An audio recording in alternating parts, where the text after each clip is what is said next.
Hello, my name is Justin Stanford. I'm the HLTA in the Deaf Hub here at St John Fisher Catholic High School. At St John Fisher, we have a Deaf Hub which specialises in supporting deaf learners. Along the way, we have acquired learners with vision needs and multisensory needs. I have put this presentation together so we can share our good practices with other schools across the city.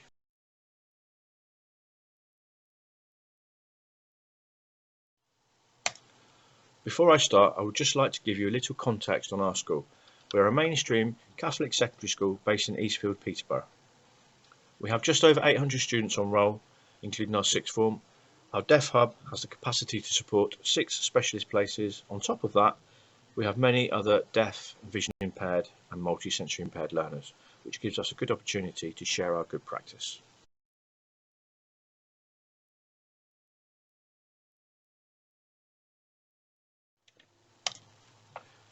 At St John Fisher, all our staff are trained on deaf awareness.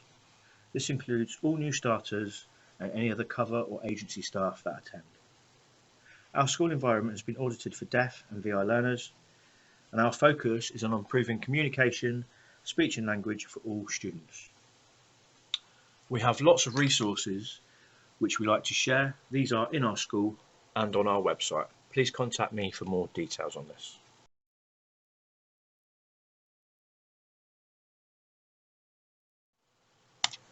There are lots of different types of technology used for our deaf learners.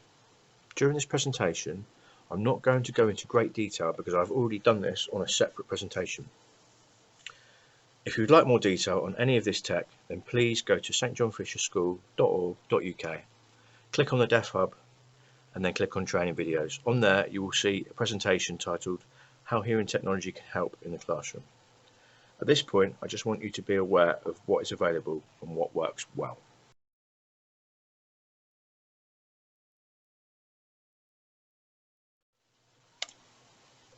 The first tech that I would like to touch on is radio aids.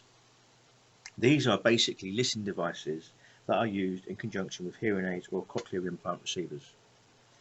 They act as a microphone and amplify the teacher's voice into the receiver, thus blocking out any background noise. These are really good tools to use in the classroom as they help to eliminate background noise and they help the learner to understand what is being said at a distance.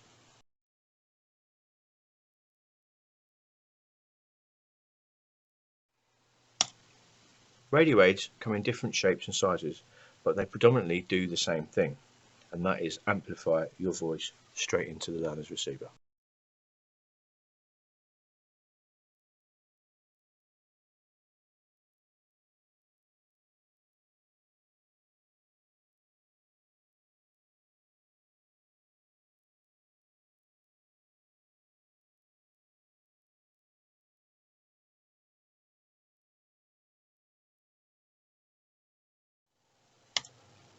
There are a few things that you need to be aware of which is definitely worth mentioning. The radio aids need to be charged at the end of each day. Our students that use radio aids come up to the hub at the end of the day and they plug them in themselves. It is their responsibility. If you work in a primary school, the children there will be less independent and will more than likely need someone to help them plug it in and charge. Please remember not to have the radio aid too close to your mouth. This will end up increasing the volume, and if it's too close, your breathing will be amplified. Around 20 centimetres is a good distance, certainly no less than your handspan away. The radio aids are connected to the receiver via Bluetooth. It's worth double checking with your learner to make sure that the radio aid is connected. If you're unsure how to connect, then please refer to my other video. One other point to remember is that when you're not talking to the class or directly to the learner, then you need to make sure that the radio aid is on mute. These will pick up what you're saying from different rooms, and some conversations may need to be kept private, so please remember to mute. One last point to remember is that these radio aids are very expensive and they need to be kept safe and secure when not in use.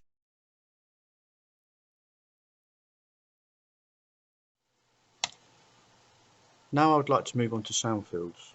These are basically speakers that are used in the classroom, and what they do is provide a front row seat for all students regardless of where they sit in the class by greatly amplifying the teacher's voice.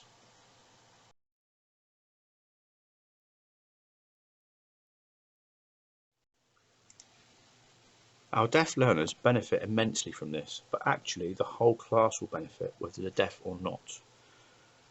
Radio aids can also be connected to the sound fields. Details on how to do this are on the Hearing Tech presentation.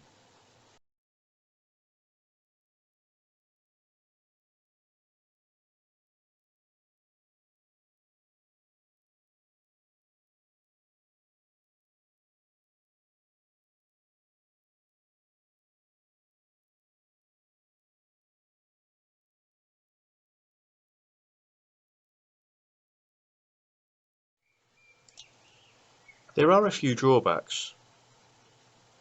Sound fields cannot be used in an oversized room, for example. Sound fields will not remove background noise. Background noise will still be there. And the sound fields also need to be set up properly. They need to be at the right levels to be effective. Also, when sound fields are first used in a class, they can be a little distracting to the students, but they do soon get used to it.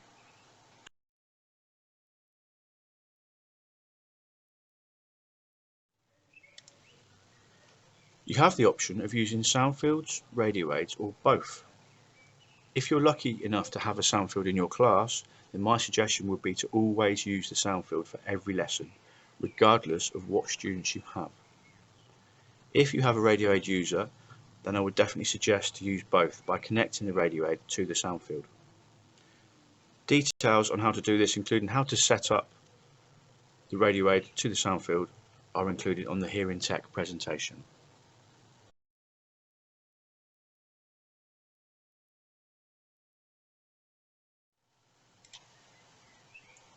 I've covered tablet and phone apps before, with apps like Google Live Transcribe, AVA or AVA, and Subtitle Viewer.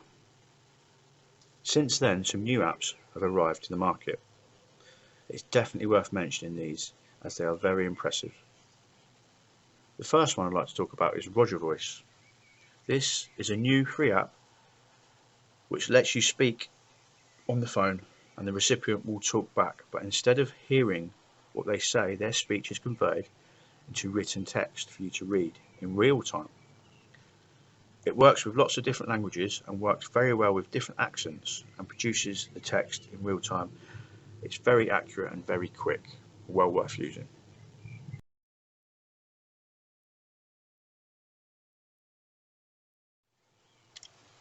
The next app I'd like to talk about is the Bracky Sound Alert. This is another new app. This app allows you to record sounds from your environment and then uses those sounds to produce a visual and vibrational alert on your device. For example, you could record the sound of your smoke alarm so that when the smoke alarm goes off, your phone picks it up and will alert you in a visual or tactile way. Very, very useful.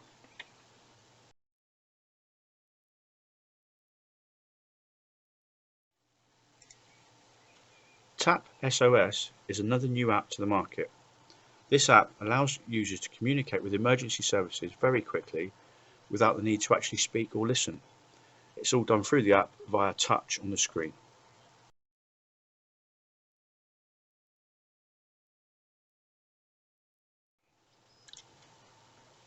Before we move on with some VI tech, I would just like to add some good practice that we use in our classroom for our deaf students. It's always worth remembering.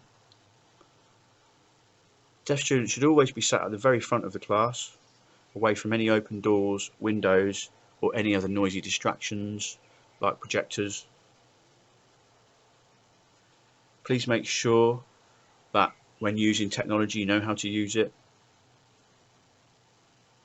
Please remember that when talking to deaf learners that you need to stand still, don't cover your mouth. And always remember to use as many visual cues as you can, especially when you're introducing new topics and new words.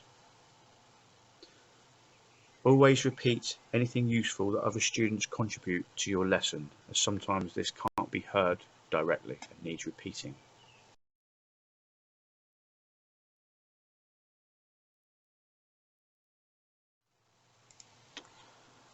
Now I would like to talk about some technology that we use in school for our vision impaired learners.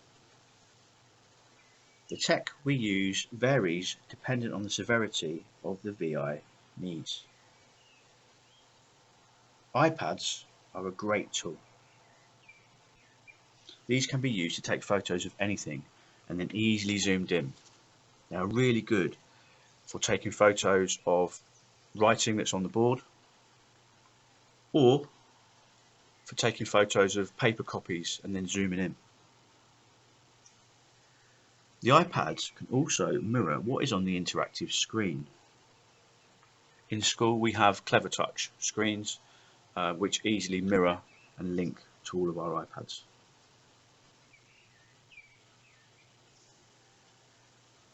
Emails can be sent, so can PowerPoints, and again they can be easily zoomed in.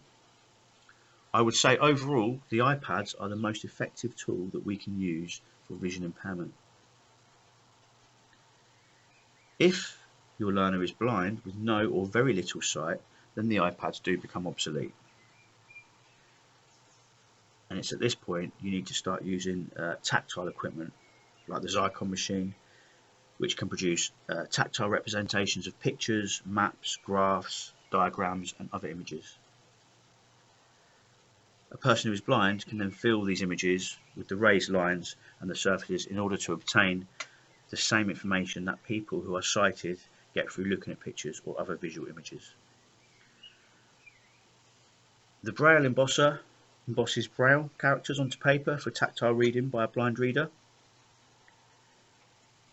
We do have all the tactile equipment in school and we would be happy to show anyone how they work. If you'd like any more information on this, then please contact me by email.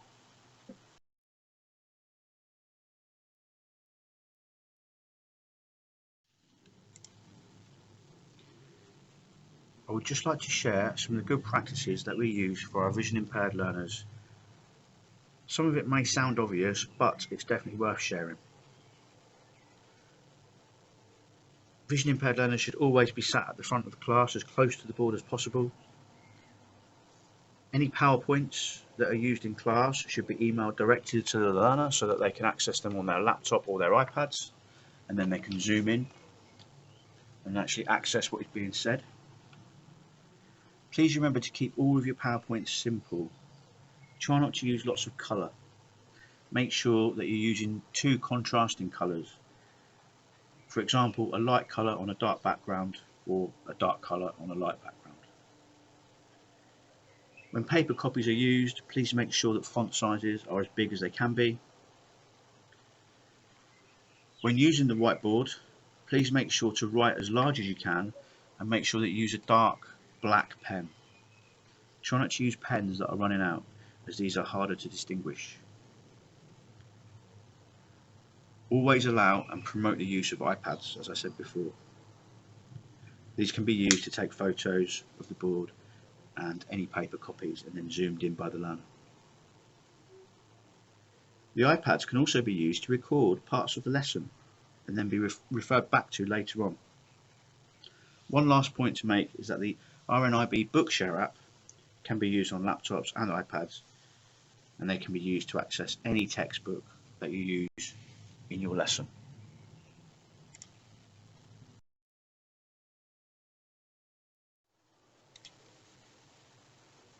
A multisensory impairment means that a learner has impairments in both vision and hearing. These sensory losses can range from profound to mild. They can exist alongside additional learning and medical needs, or be the continual challenge for a cognitively able learner. We have children with multisensory impairments in our school. We have become far better at identifying and meeting the needs of those learners whose dual sensory impairments are more evident. However, we tend to assume that mild sensory losses will have minimal consequences and therefore require little or no intervention. This isn't true. A mild dual sensory loss impacts on access to incidental learning. This learning happens continually by chance throughout life. We effortlessly graze on a rich diet of visual and auditory information. Parallel play depends on a learner noticing the activity of a peer and trying it out in their own unique way. We all continue to be parallel players in our learning. For example, glancing at the way somebody else engages with a problem, or linking what we see to something we previously learned, or even earwigging on a conversation between friends. In a typical classroom, these are the learning opportunities that are less accessible to our multisensory impaired learners who may only access distorted or meaningless information.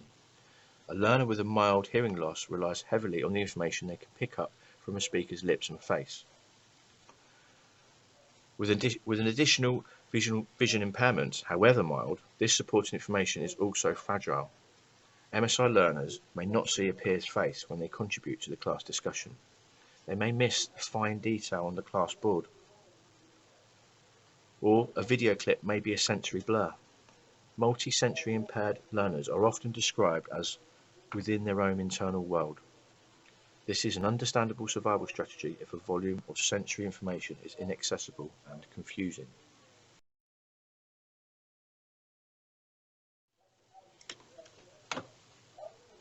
Here we combine the good practices we use for both deaf and vision impaired learners. The most important point to remember here is that you need to keep your lesson pace as slow as possible. Keep checking with your MSI learner, making sure that they can understand your lesson and are able to keep up with the pace. Ensure they have the lesson PowerPoint emailed to their device, and always make sure that any good points that are made by other students can be recorded and emailed to the learner, or reiterate the point and make sure that the learner has understood what's been said.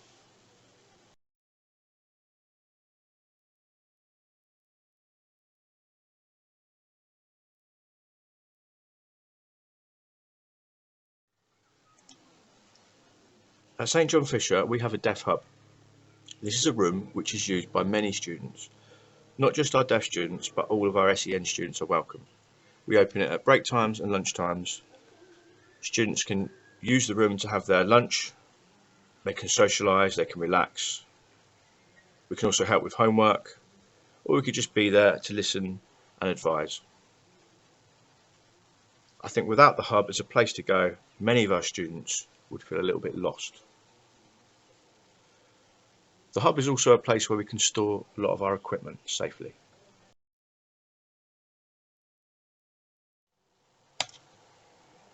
The last point I would like to make today is that you are not alone.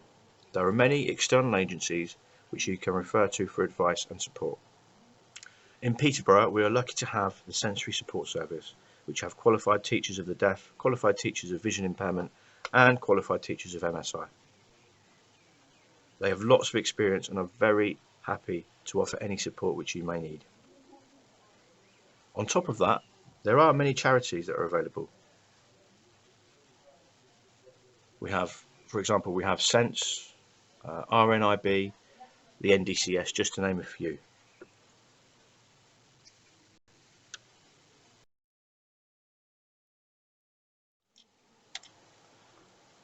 I would just like to say thank you for listening today. I hope you were able to take away some useful information from this PowerPoint. If you have any questions, then you can please email me on justin.stanford@stjohnfisherschool.org.uk. Alternatively, you can look at our website at stjohnfisherschool.org.uk, click on the Deaf Hub, and underneath there we have some training videos that may well be useful to you. Thank you for your time.